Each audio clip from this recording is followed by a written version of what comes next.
Salam dan selamat pagi.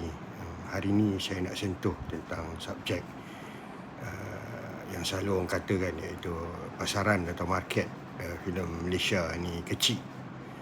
Dan saya tak setuju sama sekali, sebab jumlah manusia yang faham bahasa Melayu dalam dunia ni lebih kurang 300 juta orang, iaitu kirakan di Indonesia, Brunei, Singapura, Malaysia dan berapa lagi tempat lain.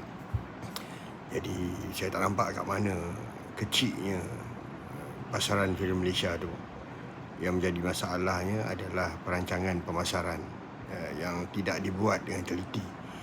Jika tidak, takkan filem macam Australia yang rakyatnya dalam sekitar 28 juta dan New Zealand yang rakyat sekitar 5 juta yang filemnya boleh dipasarkan di merata dunia.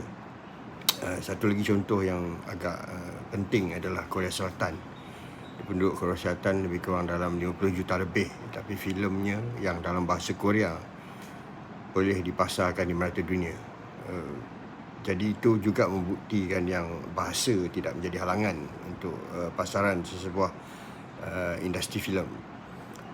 Apa yang Korea telah buat yang pentingnya adalah pada tahun 1995, Korea telah satu akta telah diwujudkan, itu Akta Promosi Video dan Filem Nasional. Dan kalau kita sedar pun, bermula daripada tahun 90-an, industri filem atau industri seni di Korea mula berkembang dengan pesatnya.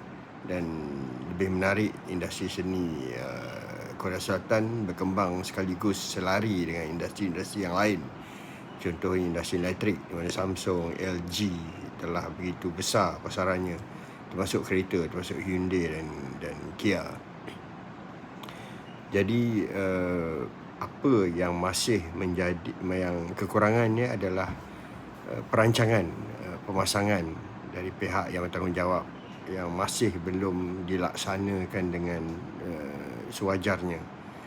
Jadi saya percaya, dan saya selalu percaya, yang industri ataupun pasaran filem tempatan atau Malaysia tidak pernah kecil.